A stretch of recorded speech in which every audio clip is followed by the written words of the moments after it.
There was a time when the American dream felt solid. Not perfect, not guaranteed, but sturdy. It was described simply: work hard, play by the rules, build a life. You didn't need to be exceptional. You didn't need to be lucky. You just needed to participate. The dream wasn't about being rich, it was about being secure. A home you could afford, food you didn't stress over, healthcare that didn't terrify you, debt that ended instead of followed you forever. It felt like a foundation that you could stand on. But somewhere along the way, that foundation cracked. Not all at once, not loudly, just enough that people started feeling unsteady, even when they were doing everything right. This is a story of how the American dream didn't disappear, but how it became so fragile. The American dream wasn't a single reward at the end of a quest. It was a bundle: housing, healthcare, food, education, work, debt. Each part held the others in place. If one got more expensive, the others would compensate. If one failed, the rest could absorb that shock. That balance mattered more than any individual promise. And for a long time, the balance held. Housing used to be the starting zone: modest, reachable, a place to anchor your life. A starter home wasn't a dream house, it was a foothold. Then, prices detached from wages. Homes went from costing 2 to 3 times income to 7 to 10 times income. Rent stopped being a step forward and became a holding pattern. Ownership became something you inherited access to instead of earned. When housing became unstable, everything else feels temporary. It's hard to plan a future when your base keeps resetting. The dream didn't die here, but it started shaking. Healthcare used to be something you worried about when you got sick. Now it's something you worry about before. People delay care, avoid doctors, pray nothing goes wrong. Not because they don't value their health, but because one bad bill can undo years of work. When survival carries a price tag you can't predict, security disappears. In game terms, it's like walking through a zone where any random mob can wipe your progress. The dream assumes you can recover from setbacks. Healthcare made setbacks catastrophic. And I want to go off script here for a second and just say the price of healthcare alone is absolutely disgusting. I currently, for 3 people, am paying $2,100 a month for healthcare. That's close to $25,000 a year. That's more than most part-time employees make in a full year. The system is flawed. Food was once the simplest part of the dream. You worked, you ate, you didn't think too hard about it. Now, grocery shopping requires planning, trade-offs, and restraint.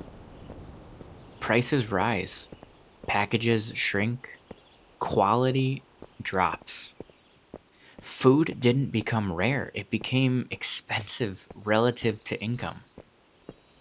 When feeding yourself requires constant calculation, the dream loses another layer of comfort. You start surviving instead of living. When wages couldn't keep up, debt stepped in. Student loans, credit cards, auto loans, payment plans for everything. Debt became the glue holding the dream together, and the weight dragging it down. Instead of effort leading to progress, effort led to maintenance. You didn't get ahead, you just stayed afloat. Barely. Debt doesn't just take money, it takes time, it takes choices, it takes risk. The dream depends on freedom. Debt quietly removes it. Here's the part people feel, but rarely articulate. All of these pressures increased at the same time. Housing got worse, healthcare got riskier, food got pricier, debt got heavier. None of them alone would have broken the dream. But together, they completely compromised it.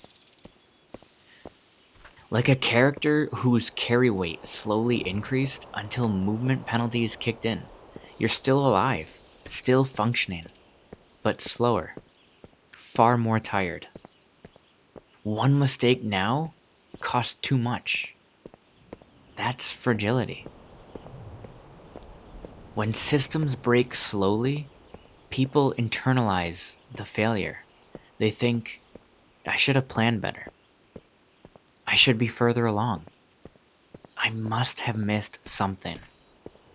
But fragility on this scale isn't personal, it's structural. Millions of people didn't suddenly become irresponsible.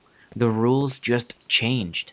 The American dream relied on margin, and that margin vanished.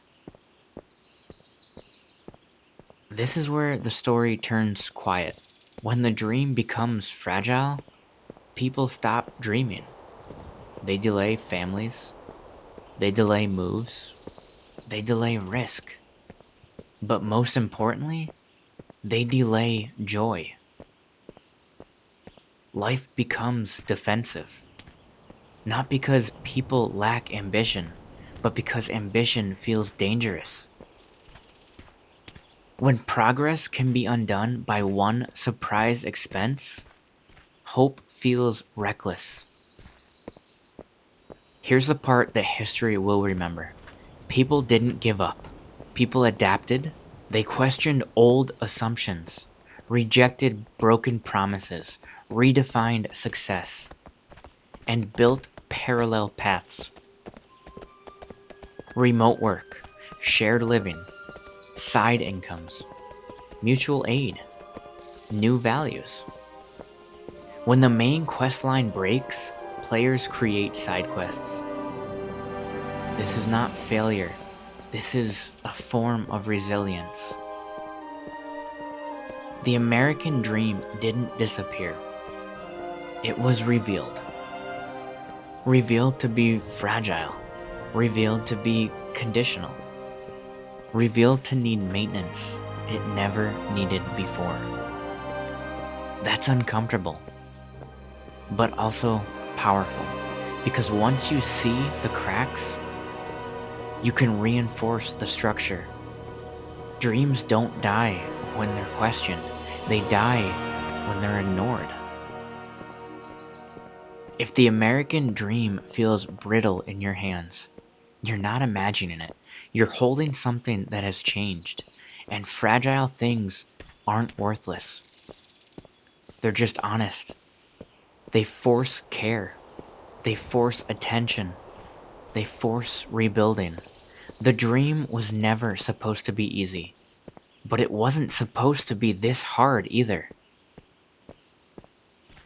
If this generation does one thing right, it will be this: refusing to pretend the cracks aren't there, and choosing to build something sturdier in its place. Remember, stay thoughtful, stay stubborn, and don't mistake fragility for failure.